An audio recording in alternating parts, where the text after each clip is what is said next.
Hello everyone, आज हम लोग देखेंगे रोल्स थ्योरम। तो देखो, हम पहले से लिख के रखते हैं ताकि तुम लोगों का जो टाइम है वो सेव हो जाए और मेरा जो वीडियो है वो ज़्यादा लंबा ना हो।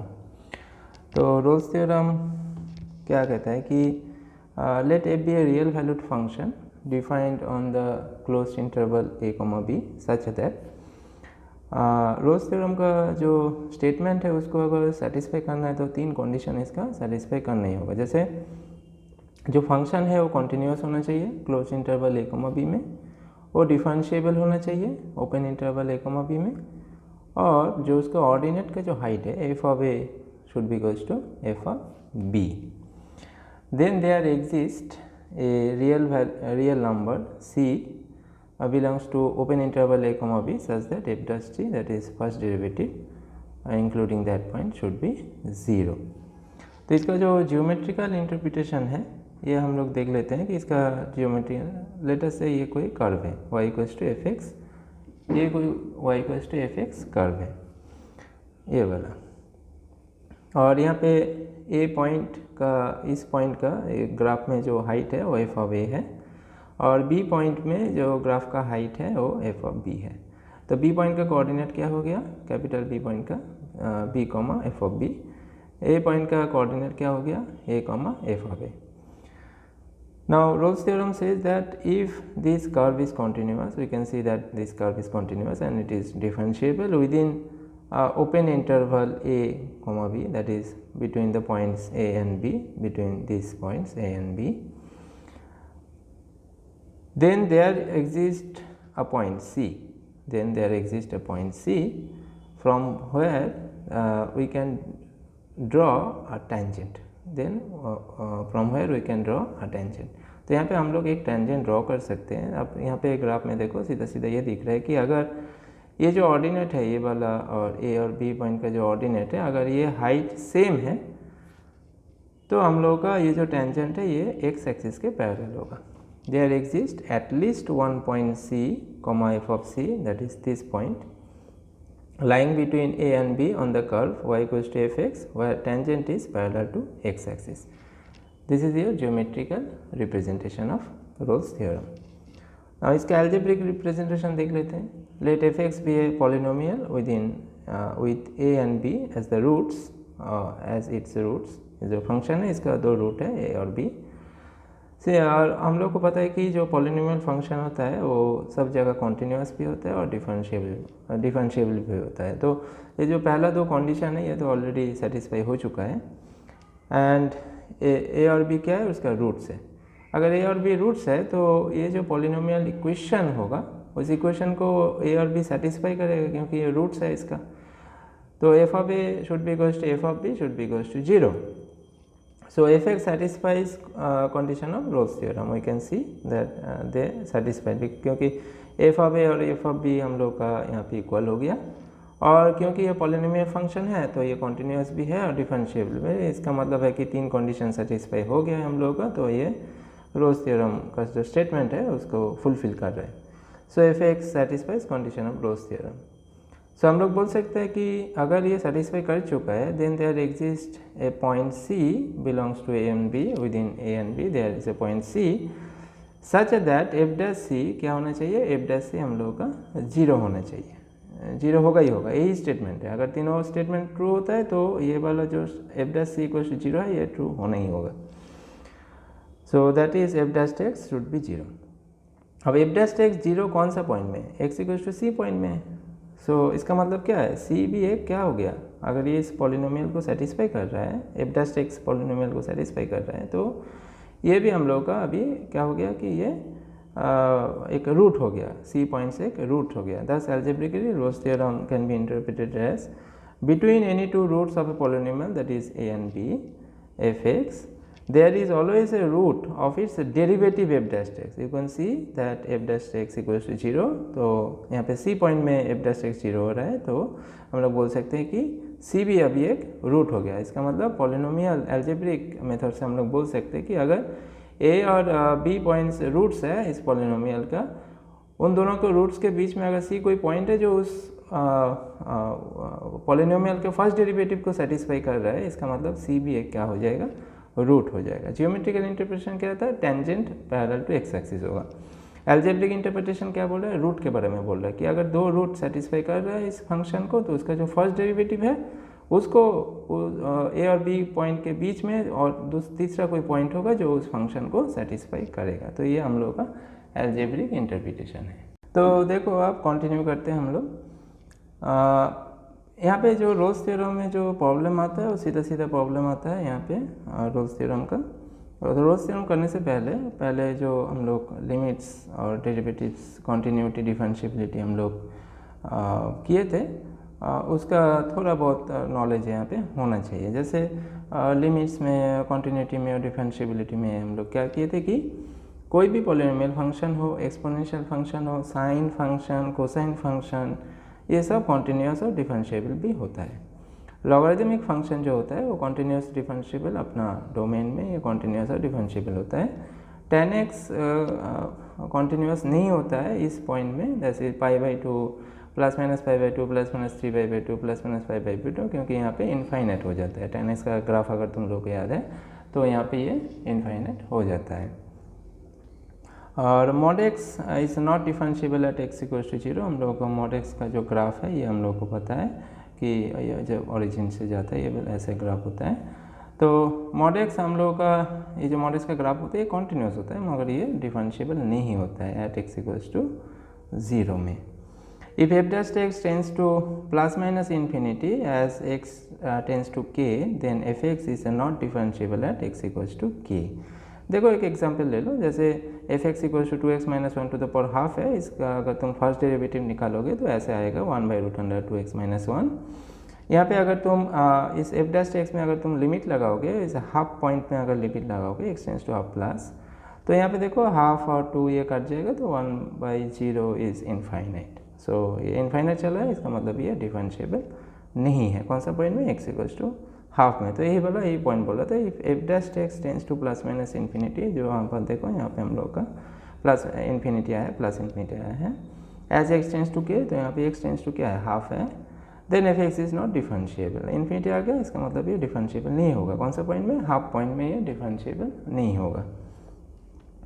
और sum difference product and quotient of continuous और differentiable function is always continuous and differentiable.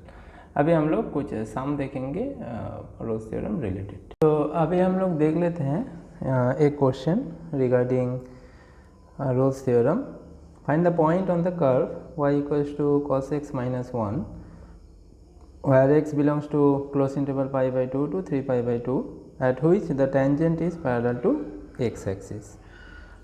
अब देखो हम लोगों को पता है कि अगर ये ऐसे हम लोग को हिंट यहाँ पे दे दिया गया है कि tangent is parallel to x axis, ये कब होता है, ये रोल्स थ्योरम में ये पॉसिबल होता है। मतलब कि ये ऑलरेडी सेटिस्फाई किया हुआ है, और फिर भी हम लोग अगर देखना चाहते हैं तो इसको हम लोग देख सकते हैं। जैसे ले लेते हैं कि fx = cos x - 1 होगा हम लोगों का यहाँ पे। तो देखो यहाँ पे cos फंक्शन, कोसाइन फंक्शन है, उसके साथ -1 +1 कुछ भी रहे, तो हम लोग को पता है कि fx cosine function according to this cosine exponential function all are continuous and differentiable. तो हम लोग बोल सकते हैं कि fx is continuous, fx is continuous and differentiable. Interval क्या है, इंटरवल है क्लोज इंटरवल π/2 to 3π/2, इसमें कॉन्टिन्यूस और डिफरेंशिएबल है। मतलब कॉन्टिन्यूस तुम्हारा दोनों में एक साथ ना बोल के तुम ये बोलो कि कॉन्टिन्यूस तुम्हारा इसमें है और डिफरेंशिएबल होगा तुम्हारा ओपन इंटरवल π/2 to 3π/2 इसमें। सो ये कॉन्टिन्यूस होगा तुम्हारा क्लोज इंटरवल π/2 to 3π/2 और डिफरेंशिएबल होगा π/2 to 3π/2। अब देखो यहाँ पे दो कंडीशन तो सेटिस्फाई हो चुका है, तो और एक कंडीशन चाहिए, राइट। 3 नंबर कंडीशन क्या था हम लोग, f(a) = f(b)। तो हम लोग निकाल लेते हैं कि f(π/2) क्या होगा यहाँ पे। तो f(π/2) that is cos π/2 - 1, cos π/2 is 0 that is -1, और एफ ऑफ 3π/2 वो भी तुम्हारा क्या होगा -1 ही होगा। सो रोल्स थ्योरम का जो 3 कंडीशन है वो हम लोग का यहाँ पे सेटिस्फाई हो चुका है। तो इसका मतलब क्या है, एटलीस्ट एक पॉइंट है C belongs to open interval π/2 to 3π/2 जहाँ पे हम लोगों का क्या होना चाहिए, f' 0 होना चाहिए अकॉर्डिंग टू रोल्स थ्योरम। तो हम लोग f' निकालते हैं। पहले fx हम लोग का क्या है cos x - 1 है, तो पहले f' निकालो, that should B -sin x, और तो f' क्या होगा हम लोगों का -sin c, that should be equals to 0।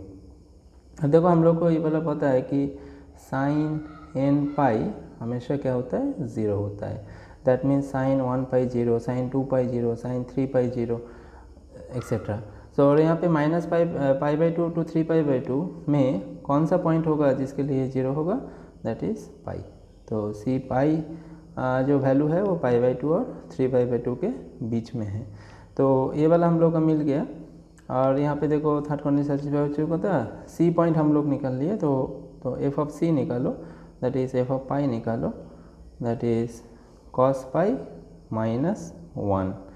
अब देखो और एक चीज़ हम लोग को पता है कि cos n पाई हमेशा -1 to the power n होता है। तो यहाँ पे क्या है cos 1 पाई है, तो यहाँ पे 1 दोगे तो -1 to the power 1 that is -1, so -1 that should B -2। तो हम लोग को क्या बोला कि पॉइंट निकालना है, फाइंड द पॉइंट। तो पॉइंट क्या होता है हम लोगों का C, एफ ऑफ C होता है, और C पॉइंट क्या निकला हम लोग का पाई, और एफ ऑफ पाई क्या निकला -2।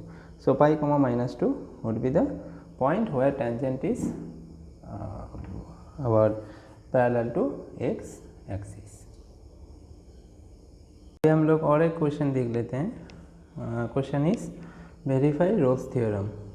रोल्स थ्योरम वेरीफाई करना है, इस फंक्शन के लिए रोल्स थ्योरम वेरीफाई करना है। तो जैसे देखो ये हम लोग को ऑलरेडी पता है कि sin x, cos x, e⁻x ये सारा क्या होता है कॉन्टिन्यूअस होता है और डिफरेंशिएबल भी होता है। So that means this function is continuous and differentiable. तो कॉन्टिन्यूअस होगा तुम्हारा क्लोज इंटरवल π/4 to 5π/4 में, और डिफरेंशिएबल होगा हम लोगों का ओपन इंटरवल π/4 to 5π/4 के अंदर। तो अभी हम लोग देख लेते हैं कि जो एंड वैल्यू होता है उसमें वैल्यू चेक कर लेते हैं कि वो इक्वल थर्ड कंडीशन सेटिस्फाई होगा कि नहीं होगा, वो वाला देख लेते हैं रोल्स थ्योरम का। तो एफ ऑफ π/4, तो यहाँ पे वैल्यू बता दो, e⁻π/4 sin π/4 cos π/4, e⁻π/4 जैसे कि ऐसे sin π/4 1/√2 और ये -1/√2 दैट इज़ 0। तो एफ ऑफ 5π/4 हम लोग देख लेते हैं इसका वैल्यू क्या होता है, e⁻5π/4 sign of 5π/4 cos of 5π/4। इसको हम लोग लिख सकते हैं e⁻5π/4 और साइन 5π/4 क्या होता है हम लोग का माइनस ऑफ साइन π/4, और cos ऑफ π/4 होता है हम लोग को minus of cos of π/4, so this will be cos of π/4 plus cos of π/4, और यहाँ पे वैल्यू 1/√2 ये भी 0 आ जाएगा। इसका मतलब क्या हो गया फ्रेंड्स, इसका मतलब हो गया F of π/4 that should be equals to F of 5π/4। इसका मतलब रोल्स थ्योरम का जो तीनों कंडीशन है, तीनों कंडीशन हम लोगों का सेटिस्फाई हो चुका है। इसका मतलब रोल्स थ्योरम क्या बोल रहा है कि कोई एक तो वैल्यू होगा C within the interval open interval π/4 to 5π/4, ताकि हम लोग का जो f' है वो क्या होगा 0 होगा। तो एफ ऑफ x को पहले f' निकालो, e⁻x sin x cos x, और यहाँ पे पहले f' निकालो तो u इंटू वी हम लोग ले सकते हैं इसको। सो e⁻x sin x का होता है cos x का minus sin x, so this will B plus sin x, और plus sin x minus cos x को हम लोग रखेंगे तो e⁻x का e⁻x होता है। अब इसको अगर तुम लोग तोड़ोगे तो e⁻x cos x, e⁻x cos x cut जाएगा, सो ये वाला आ जाएगा 2e⁻x sin x। अब क्या होना चाहिए, एफ डैश एक्स, ये एफ डैश एक्स है, ये हम लोग एफ डैश एक्स निकालें तो एफ डैश एक्स क्या होना चाहिए, 0 होना चाहिए। That implies 2 e to the power x sin x should be equals to 0. This implies e to the power x 0 और sin x equals to 0. कब होता है, x इक्वल्स टू पाई में। I have already told you sine n pi हमेशा क्या होता है, 0 होता है। तो x इक्वल्स टू हम लोगों का क्या होगा pi within the limit π/4 to 5π/4, only pi होना चाहिए। अब देखो यहाँ पे e to the power x तो कभी 0 नहीं हो सकता, right. Exponential function is always increasing, तो ये इंक्रीजिंग है और डिक्रीजिंग भी हो सकता है मगर 0 नहीं होगा, कभी 0 को टच ही नहीं करता वो। तो इसका मतलब जो c है उसका वैल्यू क्या निकल के आया, pi which belongs to π/4 to 5π/4 such that f dash c equals to 0। तो हम लोग बोल सकते हैं hence Rolle's theorem is verified, Rolle's theorem is verified. तो कुछ बेसिक सम हम लोग यहाँ पे इस वीडियो में कॉन्सेंट्रेट किए कि ताकि तुम लोग का जो आइडिया है वो क्लियर हो जाए। हम लोग का जो ऑफिशियल टेलीग्राम चैनल है आदि_विज्ञान, इसको तुम लोग फॉलो कर सकते हो क्योंकि यहाँ पे ये जो लेक्चर का भी PDF है ये हम लोग इस चैनल में अपलोड कर देंगे। आशा करते हो तुम लोगों को अच्छा लग रहा होगा, तो हम लोग को सपोर्ट कीजिए और इसको शेयर कीजिए, लाइक कीजिए। Thank you, have a good day.